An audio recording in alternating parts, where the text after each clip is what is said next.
What is up, everybody? Calling all angels, and it is time for this break to be over for all of us. Yep, this is once again the Wings of the Angels podcast. We took a few weeks off here to pause for the cause, uh, mostly because as I was going through the scheduling, I realized, you know what, this is literally the busiest time of the year. Like the entire middle of April is a hugely busy time. So I decided it's better to use the break time to actually break. And so, getting caught back up on all of these, a couple of these things will be inserted later as recordings, specifically the Angel City stuff. However, we do have some stuff to take care of from the league. But first, what I'm going to do is get through the Angel City games here. So, what you're going to hear first up is a recap of it. Okay, so this has been done for a while. Let's actually talk about this. This game was kind of a unfortunate state of affairs, but it was also kind of expected. If you remember, I had said that Angel City was going to could drop the game, but also I'd expected a draw because it was going to be back and forth, probably Orlando, Angel City, Orlando, Angel City, and a 2-2 tie was my expected outcome. However, what ended up occurring was the scoring started way later than I expected. I had figured they were going to get some scoring going early in the second half.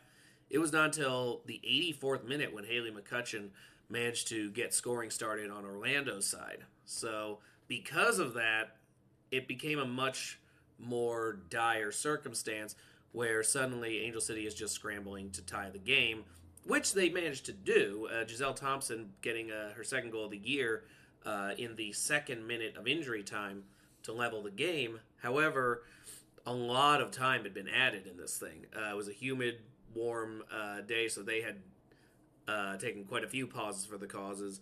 And so we get to 8 minutes into injury time, and McCutcheon manages to slip another goal in.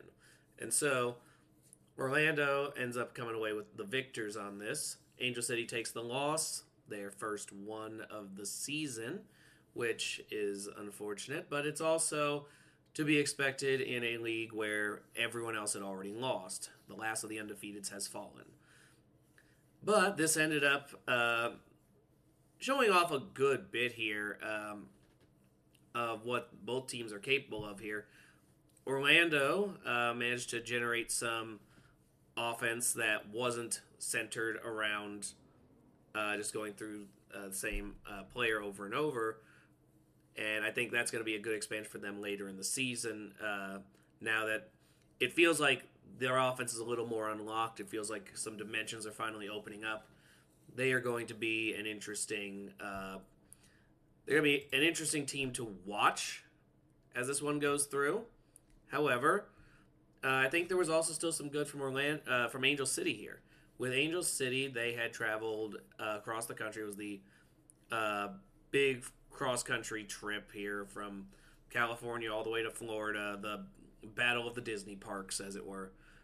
But they still managed to show good defensive prowess for the majority of the game and were able to score in a crunch situation when it counted. Biggest thing is now it's getting used to those long hauls because cross-country trips are going to be more difficult the longer of a run you go on. And so this is something to think back on later on in the season when Angel City is making some road trips near the end of the year and there aren't going to be as many weeks off to look forward to and they've done a few games in a row. Are they going to be able to maintain themselves that whole way? So there's a lot to look at there. Obviously, there has to be some consideration to what does this team actually look like after the break, because this was a really good start for them. They came away winning a lot of games, only had the one loss, kept them up near the top of the standings, but now everyone's had a couple weeks to reconfigure. they've taken the information. So it's going to be an interesting thing here. What I am going to do this week is I am combining this one with the preview of their next game, just because I don't think there was too much to say. Plus, I could only get through on highlights from the last go around. So, I want to talk the preview of what's going to be happening here at the end of April when Angel City and Portland go at it. And so, Portland is also a team that has made a good move at the start near the top. Yeah, we haven't talked too much here just yet, but they have exceeded expectations. If you've been following my league-wide talk, they have looked far more solid than I had expected them to, given how much turmoil they were in. And so what you're seeing with Portland is they are 1 point ahead of Angel City in the standings, but they've also played an extra match. They have 3 wins, 1 draw, 1 loss. So far in their schedule, their draw came right before the break with North Carolina. Another cross-country trip, by the way. And other than that, their only loss this season has been to San Diego, also on a road trip. So Portland is very solid within the friendly confines. So the question now becomes, making another trip back to Southern California. You've had 3 weeks to think about it. What is the plan going forward here if you're the Thorns? And honestly, if I'm thinking on what I've seen from Portland this year and some of their efforts, it's going to be a matter of picking up goals in early spots, because just going off of their last game, they were always ahead of North Carolina, but they would consistently give up the equalizer. Like their first goal in the game against North Carolina was in the 12th minute, and before the half-hour mark, they had already given up the equalizer. 33rd minute, they go ahead. A few minutes later, like before the 40th minute, they've already dropped it. So it's something that needs to be looked at, their ability to accept the response. They had something similar with San Diego. In their case, San Diego did score first, but they also managed to go in the first 8 minutes, and then by the half-hour mark, we're already trailing again. Now, their advantage has been, defensively, they have been able to shut teams out. They've shut Washington out, they've shut Seattle out, they've shut KC out. So there is a very sturdy defense as well for Portland, which has also been the strength of Angel City.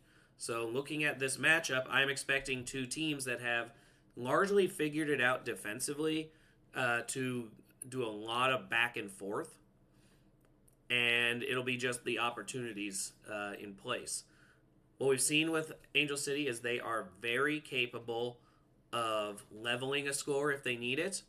With Portland, they do need to be out ahead, and they need to be able to hold their momentum for responses, which could prove dangerous. That's a stylistic issue with an Angel City team who is also going to be keeping the score low, because if you do give up the first goal or give up a quick response, you have already stopped playing the game that you wanted to play. And since this is the big return, and just in general, it's going to be a big day, I'm just going to announce this one now. I actually will be live broadcasting this one. I'm very much looking forward to it. This one will be happening Sunday the 26th. Already know that a lot of my obligations that usually come on Sundays are not going to be there at the end of the month. So that day is open. It won't be a permanent thing. It won't be able to maintain it for a bunch of weeks in a row, but it does give us a little bit of new things to talk about. In any case, let's look through here. I mean, this is a primo matchup. You got two top four teams a point apart, getting ready to play each other, and so I would very much advise everyone to check this one out. In terms of who I'm picking, this one is tough. My gut would say Portland is still playing with a hot hand, so I would still be mindful of them. However, Angel City, stylistically, it does look like this would be a favorable matchup, especially at home, because a lot of the situations that have screwed Portland up are Angel City's wheelhouse so far. So I am going to split the difference here and just straight up call this one. I'm going to say this one goes scoreless. I'm going to go on a limb and assume they both shut each other out. Because honestly, these defenses have been very sturdy, and I'm not sure who's going to be the one to break through it. Even if someone does, I would expect them both to. So 0-0-1-1 seems like a fairly safe pick right now. That said, it's like we just saw with Angel City playing Orlando. If a goal happens late enough, there might not be time for a response, or the responses all get thrown off. So be bearing in mind how much the actual timing of the goal is going to matter. Portland tends to score a lot earlier. Angel City tends to generate their goals later. So in terms of style, when the goal happens is going to be very pertinent to what the outcome is going to be. In any case, that concludes both the recap and the preview. And so I will talk to you all for league-wide stuff in a bit. Alright, so welcome back, everyone. Let's talk about the week's games. So I'm going to zoom myself in a little bit here. Just gotta shift my thing there. There we go. Alright, so let's go over the matches we all had, because there was a lot of stuff happening this week, or rather a couple weeks back.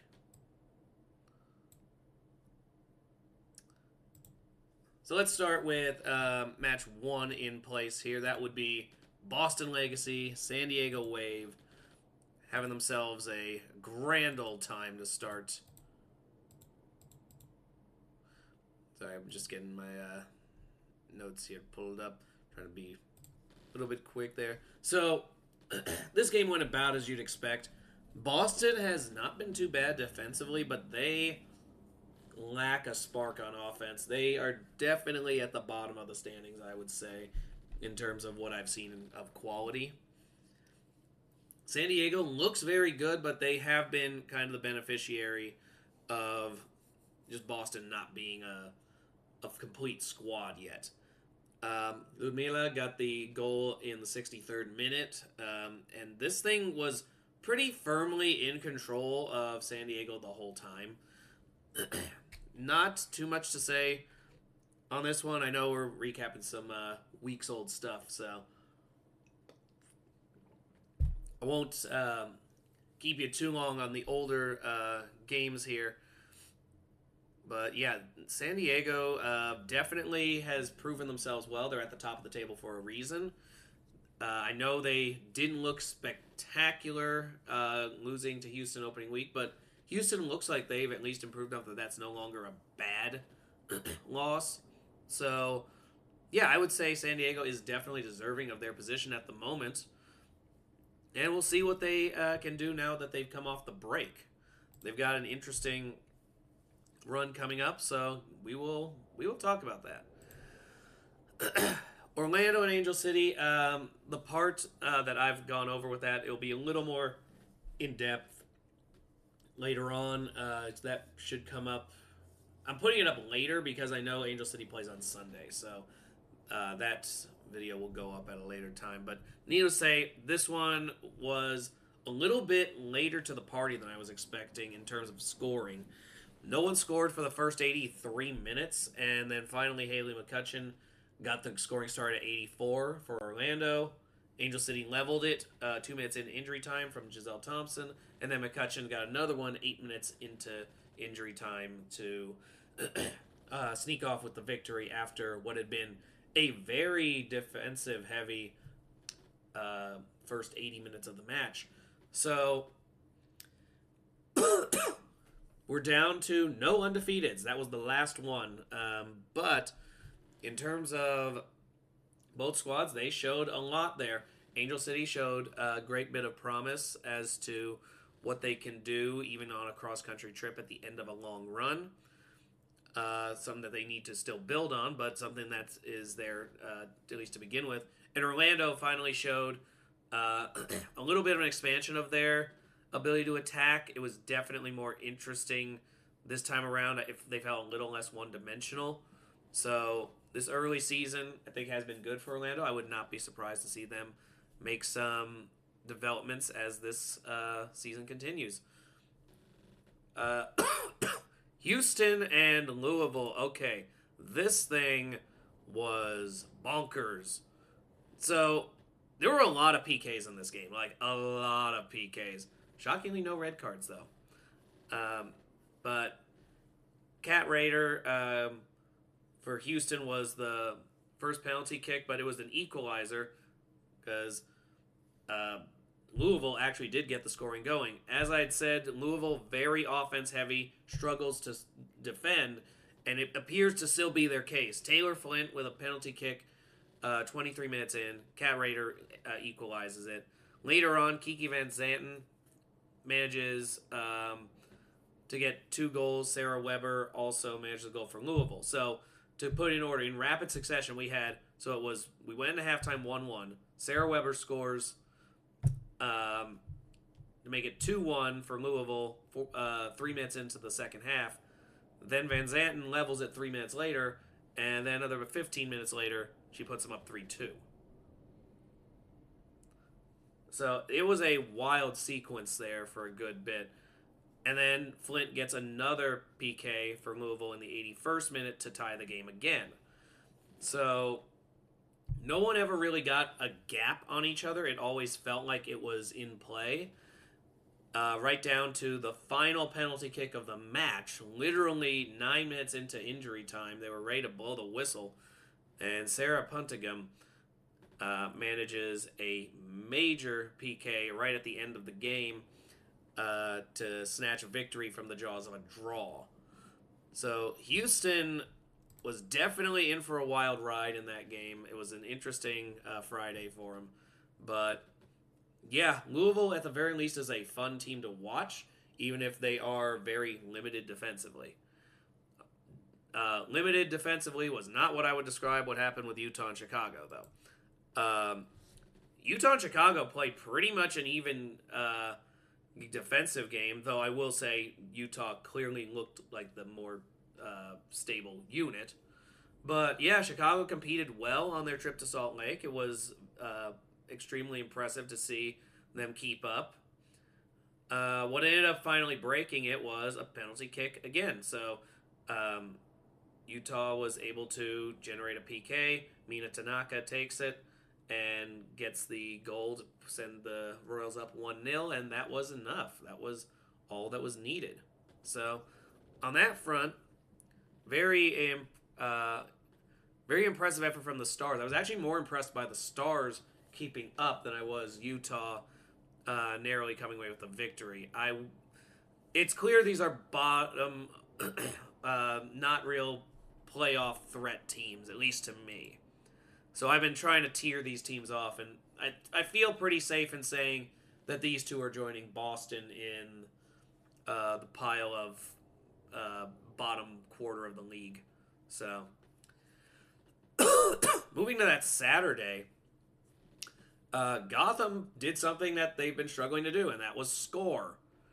They managed to get one pretty quick in their 2-1 loss, with Jaden Shaw scoring just before the half-hour mark. Unfortunately for them, that was not meant to be.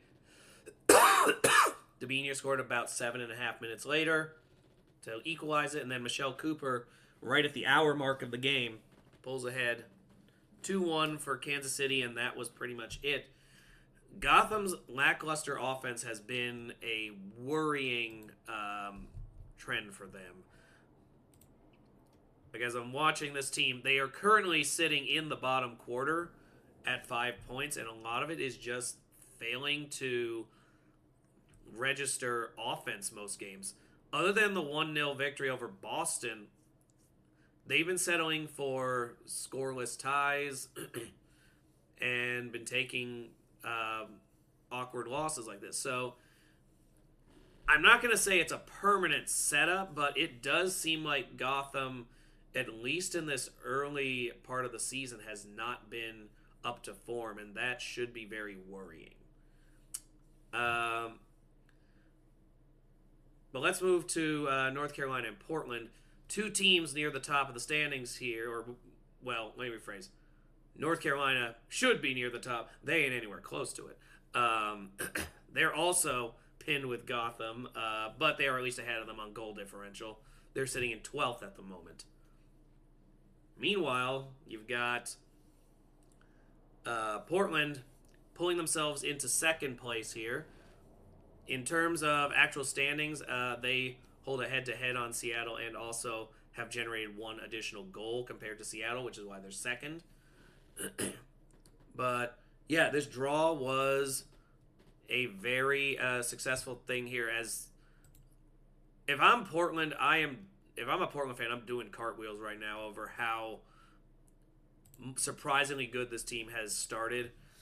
And in this one, they never trailed. Rylan Turner gets them ahead in the 12th minute before Monica Matsukubo levels it right before the half-hour mark.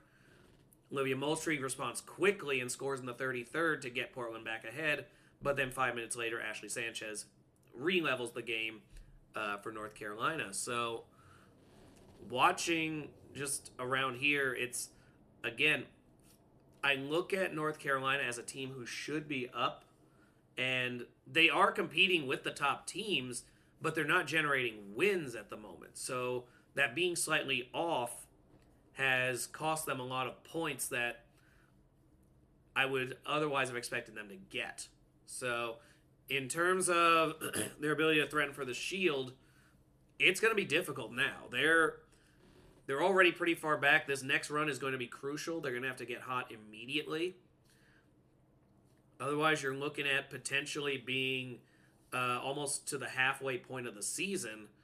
Because by the time we get to the next break, each team should be past the 10-game mark. So, yeah, it's going to be... If you're still this far back, or even like around the 8th mark, you're going to struggle to make that surge back to the top. Meanwhile, Portland very much looking like a contender again, but they have shown some limits. It's still clear they have some situational issues that haven't been ironed out yet, and we'll see if those weeks off have done them some good. In any case, this was one of but 2 draws that day, because it was followed up with a Seattle and Denver 0-0 draw as well. This one, we actually lived. So we already know Denver was extremely impressive to me here. I was pleasantly surprised by how much they seems to have it together.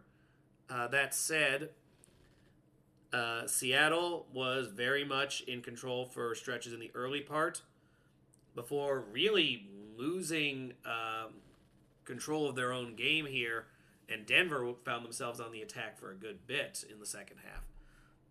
What I thought was the two teams played very clean ball. Both teams appear to be ready for a move towards success. Denver currently is out of the playoffs because of goals for. They're 1 goal out of it, but they aren't off by much. They're very much in the mix. They appear to be a team that could play with the rest of them. So good for them on that. Meanwhile, Seattle, despite laying some eggs there, they are looking like a real team that can make some noise. Sitting in 3rd place right now, 1 point ahead of Angel City and Houston. So we'll see what they can do.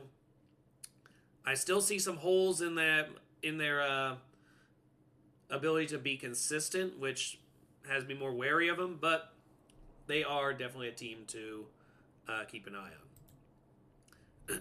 And to close out, we had a Sunday match between Washington and Bay. This one was pretty much in control of Washington the whole time. This was the match, I think, that finally made Washington look like the serious Shield threat that I thought they were. This also got them back in the top half of the league for the first time this season. And it came off a 2-0 win. Admittedly, they only got one goal themselves. Brooklyn Courtnall got credited with one at minute 57. That was an own goal. And then Gift Monday scored 86 minutes into the match. So, Bay appears... if I had to pick, I would say they're going to be the last of the bottom quarter. They're going through that sophomore slump. And they're still good, but they are not up to the level of everyone else. And that is becoming a little more apparent. We'll see if the break changes it, but as of right now, I haven't gotten to do like a pure power ranking. Like I said, it was in busy season, so I didn't get to make the new slideshow the way I wanted to. But if I had to tell you right now, the low quarter at this current moment for me would be Boston at the very bottom, Chicago. I would say Bay. And I think Utah right now is a little inflated. I think they're at 7 at the moment. I would put them... I have them 13th, but Louisville at 12 could also be there too. I think those are going to be teams that are going to be out of it there. But those are my bottom 5. I would say Gotham on execution is sitting at 11th. So it makes for some awkward standings with a lot of these. I'm also going to say at the moment, I would put Kansas City at 10, North Carolina at 9. And just main reasons for that is I don't think Kansas City has shown enough consistency yet. But yeah, so I'm keeping them near the back as well. I would place Denver in the top 8. I have been pretty soundly impressed by them. Orlando has shown me a glimpse of something that I can finally believe in, but I'm still going to pin them at 7th behind Washington because it looked to me that both teams had kind of cracked a code. And if they're both in that same position, I'm going to go with the team that I thought had a higher ceiling. So I'll narrowly keep Washington up there. Houston, I'm still not sold on completely. I'm going to put them 5th in the rough draft here. Just because I need to see a few more samples to really get a feel for them. They've benefited from some favorable outcomes, and I'm not sure how much of it is just luck of the draw kind of stuff. I would have Seattle sitting 4th. Again, I'm not entirely sold on their consistency. Of the top 4 teams, they're the one I feel is the least consistent. I would have Angel City at 3rd and Portland at 2nd, with the caveat that since they're playing, that's going to resolve itself. And at number 1, I do think San Diego has been the most consistent here. Because even in their one loss, they were dominating on possession. They just couldn't execute against Houston and get the goals they needed. So, yeah, I would say San Diego has definitely shown off in this early going. And we'll see what happens there. So you got to have 2 for here. This will also double as a rough draft of what will be the power rankings here. I will only be doing a top 8 in the future, but this will give you kind of an idea for where my top 16, where I rank them all at the given moment. So that is it for now. I will give a game preview here as well in the coming hours. So look forward to that. See ya.